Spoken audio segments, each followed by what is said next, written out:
Temps de délivrance. Temps de délivrance, votre émission d'enseignement et d'édification produite par l'Hôtel du Dieu vivant avec le sacrificateur Bongé Joachim Kessé. Délivre ceux qu'on traîne à la mort, ceux qu'on va égorger. Sauve-les. Proverbe chapitre 24, verset 11. Shalom, chers téléspectateurs. Votre destinée et vous, tel est le sujet que nous allons essayer de décortiquer pendant ces quelques semaines.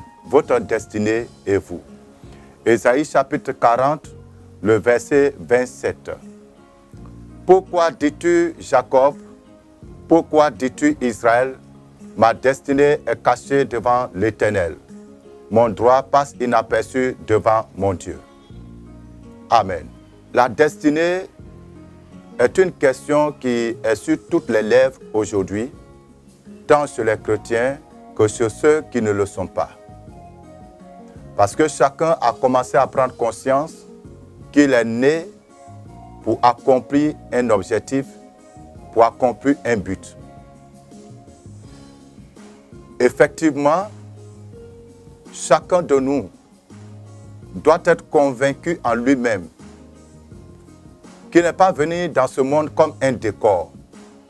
Chacun doit comprendre qu'il n'est pas venu dans ce monde pour accompagner les autres. Chacun doit comprendre qu'il n'est pas un hasard. Si Dieu t'a créé et qu'il a permis que tu naisses dans une famille, c'est parce qu'il a un plan qu'il a prédestiné, qu'il a préparé dès avant ta création. Vous savez qu'avant que Dieu ne crée Adam, ne le forme, Dieu avait déjà préparé un jardin pour lui. Dieu avait déjà préparé une demeure pour lui. Et les hommes de ce monde, avant d'inventer une machine, un appareil, ils ont déjà prévu le rôle que cet appareil va jouer. C'est en prévision de ce rôle qu'ils font leur invention, qu'ils font leur recherche. Je veux que tu comprennes que tu as été une invention divine, tu as été une création divine envoyée dans ce monde pour répondre à un besoin, pour répondre aux besoins de ce monde. Donc tu es une réponse aux problèmes de ce monde. Peu importe la famille dans laquelle tu es né, peu importe d'où tu viens, peu importe la manière dont tu es né, que tu sois né à l'hôpital ou sous les feuilles de bananier ou dans les champs, cela importe peu. Jésus n'était pas né dans une crèche, là où se trouvaient les animaux. Cependant, le lieu de sa naissance n'a pas influencé négativement sa destinée et sa raison d'être dans ce monde. Votre destinée et vous, c'est une analyse que nous allons faire durant ces quelques semaines. Je sais que beaucoup d'entre vous, au carrefour où vous êtes arrivés présentement,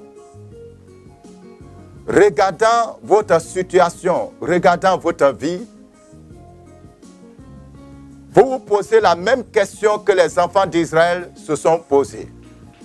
Pourquoi dis-tu Israël, ma destinée est cachée devant l'Éternel? Frère, les difficultés dans lesquelles tu te trouves, téléspectateurs, les problèmes dans lesquels vous vous trouvez, peut-être même depuis votre naissance, votre vie n'a été qu'une vie de tourment. Votre vie n'a été qu'une vie tumultueuse. Votre vie n'a été qu'une vie sans paix, sans joie. Lorsque vous pensez pouvoir vous reposer un peu, il y a toujours quelque chose qui vient et qui balaie le peu de joie que vous aviez commencé à recevoir. Vous êtes jour et nuit dans le tourment, dans des épreuves, à n'en point fini, et vous êtes abattu au-dedans de vous. C'est pour vous que le Seigneur m'a envoyé, c'est pour vous que je suis en train de parler. C'est vers toi que le Seigneur m'amène. Non, cher ami, les épreuves que tu vis, les situations que tu vis, que tu traverses, depuis peut-être ta naissance, ou depuis un certain temps de ton histoire, ne sont pas synonymes du fait que Dieu t'a oublié ou que Dieu a oublié ta destinée. Chaque épreuve, chaque carrefour, chaque situation que vous traversez a un but divin dans l'accomplissement de votre destinée. Bien-aimés, aujourd'hui nous allons essayer de toucher quelques points. Premièrement, découvrez qui vous êtes. Vous ne pouvez pas parler de votre destinée si vous ne savez pas qui vous êtes. Nous venons d'achever notre série d'enseignements sur pourquoi tant d'échecs dans la vie du chrétien. Dans l'étude sur la destinée, je voudrais que vous compreniez que l'une des raisons de l'échec de la plupart d'entre vous, c'est l'ignorance de votre propre identité. Si vous êtes né prince, que vous ne savez pas que vous êtes un prince, vous allez vivre au milieu des esclaves. Un homme a donné cette image. Un lionceau, c'est-à-dire donc un bébé lion, qui s'est retrouvé seul après sa naissance, s'est retrouvé au milieu des brebis, un troupeau de moutons. Comme il n'a jamais connu ses semblables, se retrouvant au milieu des brebis, il a cru qu'il était même chose que ces brebis. Et alors lorsque les brebis allaient pour brouter les herbes, il partait aussi brouter les herbes. Quand les brebis poussaient leurs cris de bêlement, lui aussi, il essayait de les imiter, de faire comme eux. Jusqu'à ce qu'un jour, étant allé au bord de l'eau pour boire, avec la troupe des moutons, qu'il découvre en face un autre animal, un autre être. Regardant dans l'eau, il voit qu'il ressemble à ce être qui est devant lui. Et à la vue et au cri de ce être, les autres moutons ont commencé à fuir. Et c'est là que ce lionceau va découvrir que pendant longtemps, il a demeuré au milieu de sa proie. Pendant longtemps, il a essayé de cultiver une autre identité qui n'était pas la sienne. Bien-aimés, comme ce lionceau, beaucoup de vous qui êtes nés avec de grandes destinées, beaucoup de vous qui êtes loin depuis le sein maternel pour changer le cours de l'histoire de l'humanité, beaucoup de vous qui êtes nés avec des grâces particulières, à cause de l'ignorance de votre identité, vous vivez une vie de frustration, une vie misérable, une vie qui n'a aucun sens. Vous ne pouvez pas rentrer ou parler efficacement de votre destinée si vous ne savez pas qui vous êtes. Eh bien, certainement, tu te demanderas, mais comment je peux découvrir qui je suis? Vous savez, bien-aimés, notre identité, notre destinée se dessine depuis le sein maternel jusqu'à la sortie du sein maternel. Depuis les premiers jours que nous faisons sur la terre, Dieu commence déjà à révéler qui nous sommes. La Bible dit, Dieu parle tantôt d'une manière, tantôt d'une autre, mais l'on ne prend point garde. Dieu a révélé à Joseph dans son enfance qui il était. Lorsque vous lisez dans le livre de Genèse, chapitre 37, le verset 5 jusqu'au verset 11, La Bible nous fait comprendre dans ce chapitre, dans ce texte, comment le jeune homme a reçu la révélation de Dieu concernant sa destinée dans les songes. Dieu te révélera toujours qui tu es, d'une manière ou d'une autre. Lorsque Jésus est né, les mages, dans Matthieu chapitre 2, ont vu son étoile. Donc chacun vient dans ce monde avec une étoile. Ta naissance provoque quelque chose dans le monde spirituel et dans ta famille. Je vais attirer votre attention sur quelque chose. Certains d'entre vous, lorsque vous êtes nés, les affaires de vos parents ont commencé à prospérer. Pendant que certains, lorsqu'ils sont nés, c'est là que beaucoup de combats ont commencé à se lever dans la famille. Ta naissance est l'apparition d'une force, d'une puissance. Tu sors, tu viens dans le monde avec une force, avec une puissance. Et cette puissance se manifeste. Cette puissance va influencer immédiatement l'environnement familial. La grâce avec laquelle tu es né va influencer immédiatement l'environnement familial. Eh bien, tu peux dire que tu ne peux pas le savoir, mais tes parents le savent. Lorsque tu es né, qu'est-ce qui s'est passé? Quels sont les événements qui se sont succédés à ta naissance? Quels sont les faits qui se sont déroulés à ta naissance ou même dans ton enfance? Qu'est-ce qui s'est passé? Dieu nous dessine ce que nous sommes en réalité au travers des événements, au travers des circonstances dans lesquelles nous naissons, au travers des faits qui entourent notre naissance, notre conception et notre naissance et les premiers jours, les premières années que nous faisons sur terre. C'est donc comme si Dieu nous montrait un peu le cliché de notre destinée prophétique. Maintenant, lorsque nous commençons à grandir, cette grâce avec laquelle nous sommes nés va commencer à influencer notre vie, notre comportement. Bien-aimés, demandez à Dieu qui vous êtes. Recherchez la face du Seigneur pour savoir qui vous êtes. Pourquoi il vous a amené dans ce monde? Parce que vous n'êtes pas un hasard. Vous n'êtes pas juste venu comme ça dans le monde. Vous êtes venu pour répondre à un besoin de l'humanité. Vous êtes venu pour accomplir un plan divin. Il y a une raison pour laquelle Dieu vous a fabriqué. Il y a une raison pour laquelle Dieu vous a forcé. Alléluia. Si vous ne connaissez pas le plan de Dieu pour vous, vous allez connaître le plan du diable pour vous.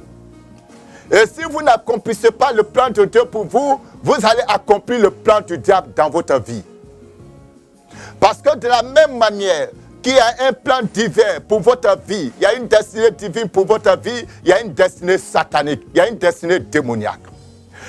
Dieu a dit à Jérémie, avant que tu ne naisses, je te connaissais déjà. Je t'avais un prophète des nations.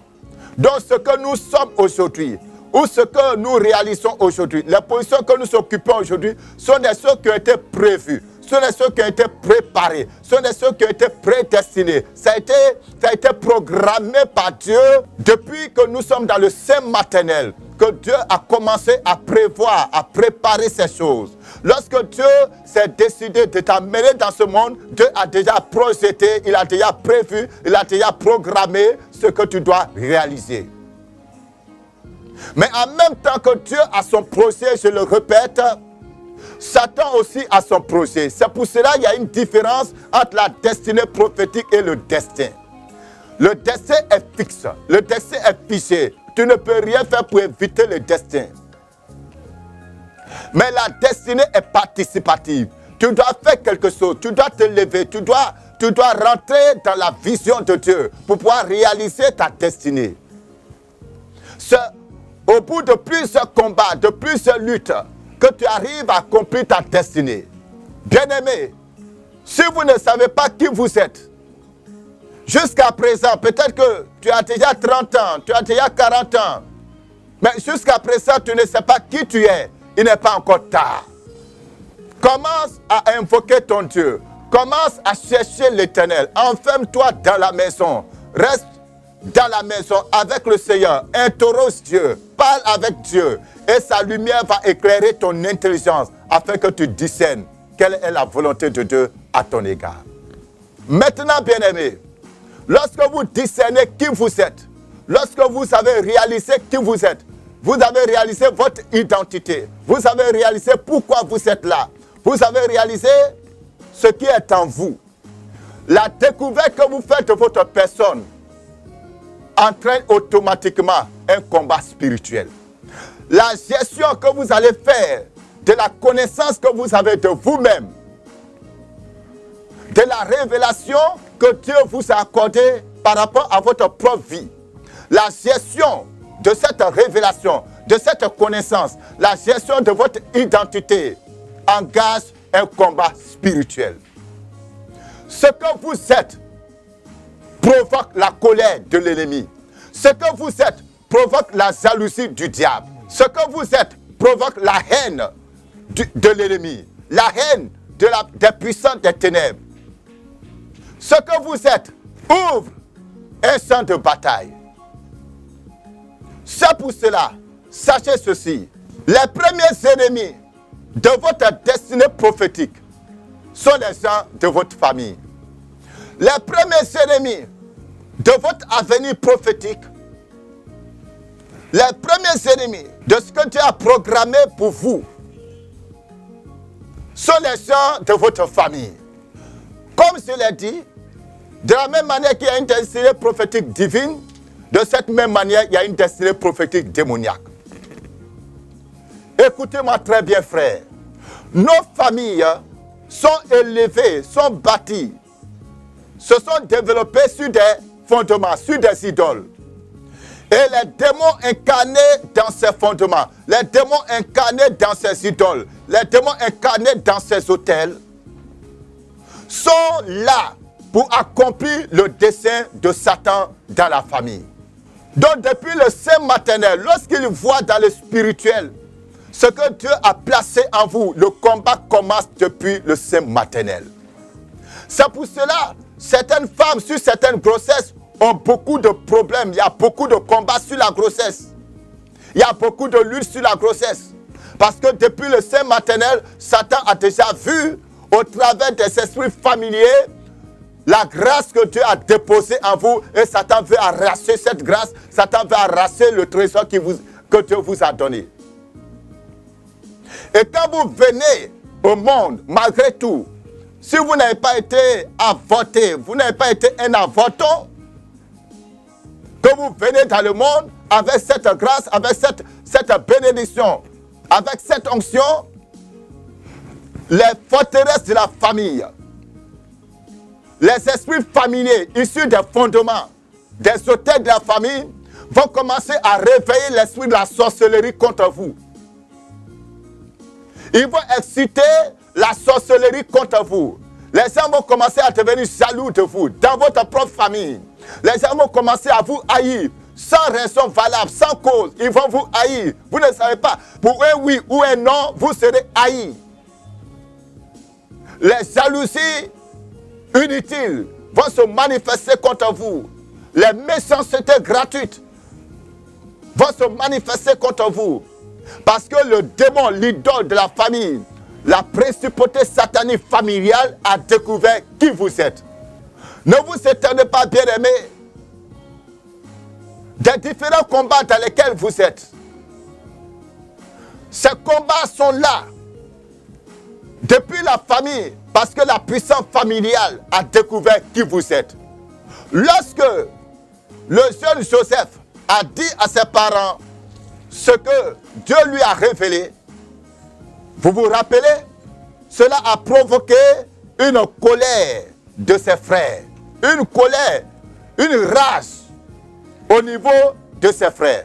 La Bible dit ceci, ses frères eurent de l'envie contre lui, mais son père garda le souvenir de ces choses. Rappelez-vous, dans le livre de Genèse 37, lorsque le jeune Joseph a raconté son songe, ses différents songes, au lieu que cela entraîne la joie de la famille, ça entraînait l'envie, la jalousie, la haine, le mépris de ses frères. Et même son père, au verset 10 de Genèse 37, son père dit ceci. Que signifie ce songe que tu as eu? Faut-il que nous venions, moi, ta mère et tes frères, nous prosterner en terre devant toi? Son père était foudroyé par cette révélation. Il n'était pas prêt à accepter cela. Qu'est-ce que ça veut dire, jeune homme? Tu es trop prétentieux. Oui, à cause de votre rêve, à cause de l'onction sur vous, à cause de ce que Dieu a mis en toi, à cause de la grâce avec laquelle tu es né.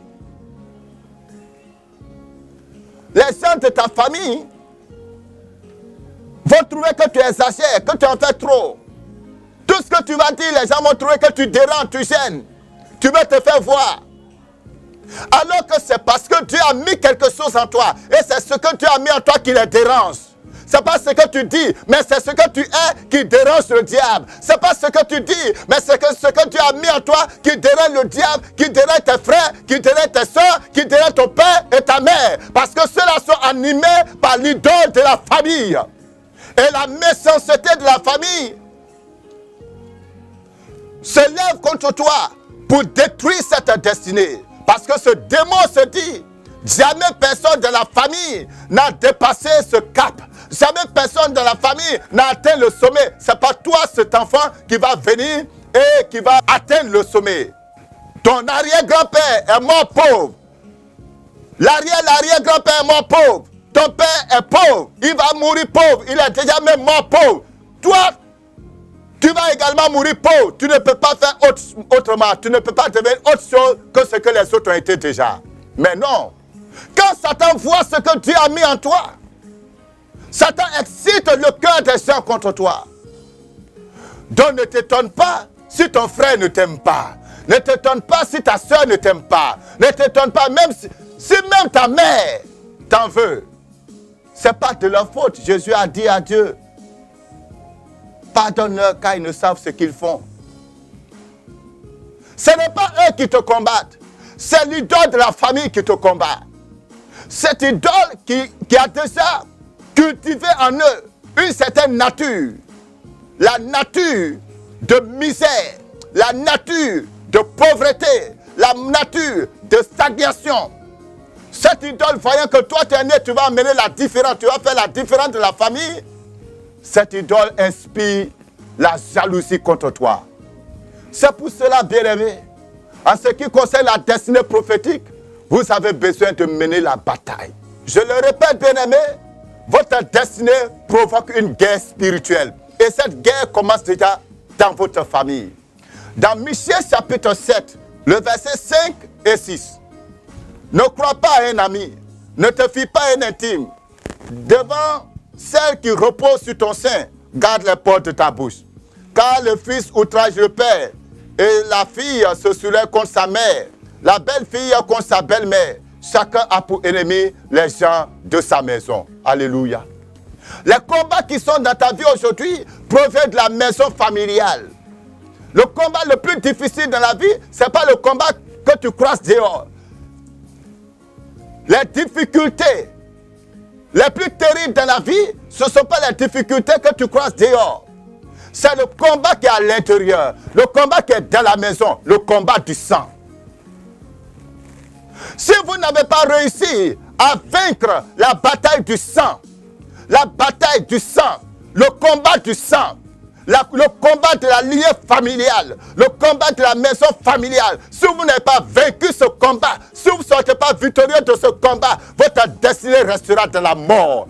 La destinée restera dans la mort. Parce que les idoles vont faire la tombe de votre destinée. Les fondements de vos familles vont faire la tombe de votre destinée. La jalousie familiale va faire la tombe de votre destinée. La haine dans la famille va faire la tombe de votre destinée. Et bien, vous devez refuser cela. Vous devez vous ériger contre cela. Vous devez vous élever contre cela. Vous devez savoir comment marcher, comment combattre pour briser cette forteresse, pour briser ces obstacles devant vous. Vous devez savoir comment vous comporter dans la famille pour éviter de tomber sous le pouvoir de la domination et des fondements de la famille.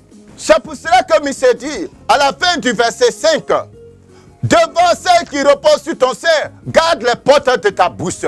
Qu'est-ce qui a amené problème dans la vie de Joseph? C'est parce que Joseph a commencé à raconter devant tous ses frères ce que Dieu lui a dit, ce que Dieu lui a révélé. À qui tu as révélé le secret de Dieu concernant ta destinée? Vous savez pourquoi Samson est tombé? Samson est tombé parce qu'il a révélé le secret de Dieu par rapport à son onction. Vous êtes aujourd'hui en train de souffrir de certaines choses, pas parce que Dieu l'a voulu, mais parce que vous-même, vous vous êtes exposé.